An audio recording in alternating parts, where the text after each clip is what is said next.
कोई एक और त्रिभुज अगर हमें दे दिया जाए बनाने के लिए, ABC त्रिभुज बनाना है, और उसमें जो है ए बी बराबर दिया हुआ है हमें 7 सेंटीमीटर का, और बी सी बराबर दे दिया उसने 6 सेंटीमीटर का। और इसी तरीके से सपोज कर लो जो तीसरी भुजा बची AC, वो दे दी 5 सेंटीमीटर की, रैंडमली कुछ भी दे दिया। तो देखो इसमें तो एक एंगल दे रखा था तब हमें त्रिभुज फॉर्म किया, और उसमें क्या दे दिया, तीनों ही भुजाएं दे दी। अगर तीनों ही भुजाएं देते तब कैसे एंगल बनाएंगे ना, अगर वो तीनों ही भुजाएं दे दे तो हम किस तरीके से बनाएंगे त्रिभुज वो देख लेते हैं। तो इसमें सबसे पहले हम सबसे बड़ी भुजा बना लेंगे जो भी दे रखी हो। तो सबसे बड़ी भुजा में क्या दे रखी है 7, तो 7 सबसे पहले हम क्या करेंगे 7 का एक रेखाखंड खींच लेंगे। ठीक है, रेखाखंड खींचने के बाद हम क्या करेंगे अपने प्रकार में एक दूरी भरेंगे। ठीक है, कितनी, जो दूसरे वाले के लिए है, ये दूरी 6 भर ली हमने। ठीक है, अपने प्रकार में दूरी भर लेंगे। तो ये हमने सबसे बड़ी वाली बनाई है A और B। अब हम बनाने जा रहे हैं BC। तो देखिए BC कैसे बनाएंगे, BC, तो जो BC होगा वो कहीं यहाँ पे ऐसे चाप लगा देंगे। ठीक है, BC ये 6 का चाप लग गया।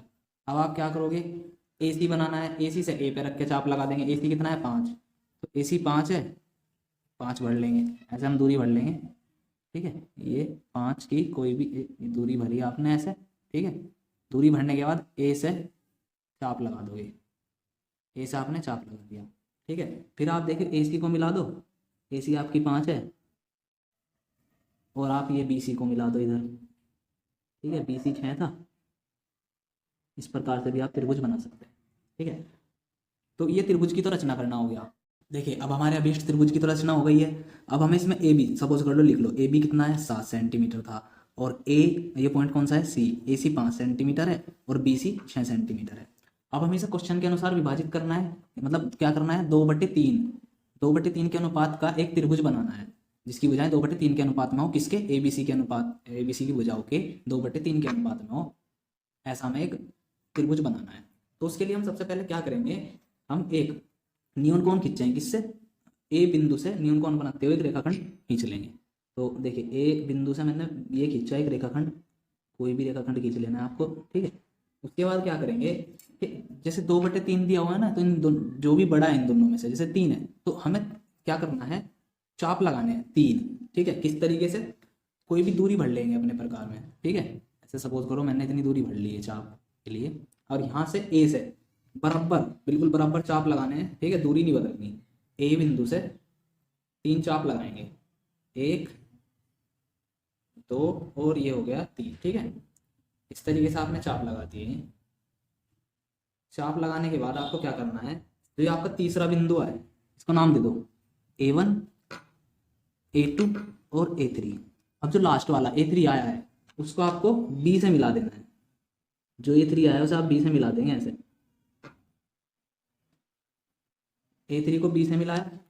अब क्या करना है कि जो A3B है उसके पैरेलल एक लाइन खींचनी है, कहाँ से, जो भी ये दिया हुआ है ना, जैसे 2 दिया हुआ है तो 2 से खींचनी है, अगर और कुछ दिया होता तो उससे खींचते, अगर 1/3 में देते तो यहाँ से खींचते। फिलहाल हमें 2 दिया हुआ है तो 2 से खींचेंगे। तो अब हम क्या करेंगे कि A3 से B के पैरेलल एक लाइन खींचेंगे। उसके लिए हम क्या करेंगे कि यहाँ से सबसे पहले एक चाप लगा लेंगे, है ना, यहाँ से हम एक चाप लगाएंगे, छोटी दूरी कर लेंगे, चाप लगा लिया ये। ठीक है, चाप लगाने के बाद जितना चाप यहाँ पे लगाया ना उसी दूरी का चाप 2 से लगाएंगे। ठीक है, ये लगा लिया हमने चाप। अब ये करने के बाद हमें क्या करना है, इस दूरी को भरना है, जो ये दूरी है इस कोण को बनाना है। मतलब चाप देखो, समांतर लाइन खींचने का मतलब है कि कोण बराबर बनाना है। ठीक है, तो इसके बाद इक्वल कोण हमें बराबर बनाना है यहाँ पे। तो ये जो है हम ये जो है ये दूरी भर लेंगे। अब ये दूरी भरी, और इस पॉइंट से जो जहाँ पे इसने इसे काटा था, अब इस पॉइंट से एक पॉइंट बना देना है, ये चाप लगा देना है। ठीक है, और ये इसको देखो यहाँ पे काट रहा है। अब क्या करेंगे, इन दोनों पॉइंट्स को मिला देंगे। ठीक है,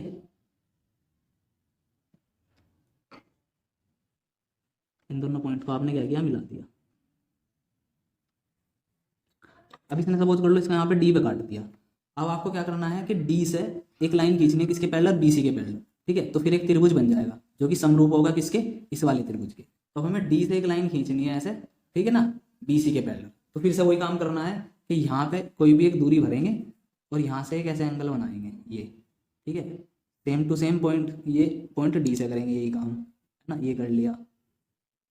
उसके बाद ये दूरी भरेंगे जो ये है, क्योंकि एंगल बराबर करना है, ठीक है ना, एंगल बराबर कर लिया तो ये हो गई ये दूरी, ठीक है ना, ये दूरी भर ली। अब इस पॉइंट से यहाँ पे एक चाप लगा देंगे, चाप लगाने के बाद जहाँ भी जो इसे काट रहा है वो मिला देंगे।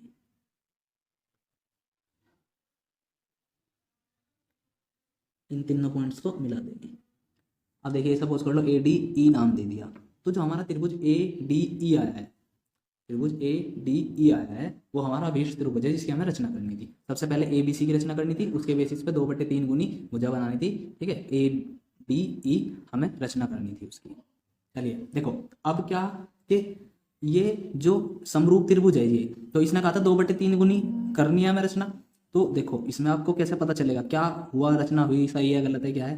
तो देखो बी सी बराबर कितना है 6 है, तो ये वाली इसके अनुपात जितना इसका है, तो ये कितना है, ये है 6, और हमें 6 की कितनी बनानी थी 2/3 गुनी। तो 2/3 कितना होता है 6 का, 2 = 4 होता है। तो ये जो वाली लाइन है ना बी सी 6 थी, तो ये कितनी होनी चाहिए 4 होनी चाहिए। तो हम इसको नाप के देखते हैं कि ये 4 ही है क्या, ठीक है।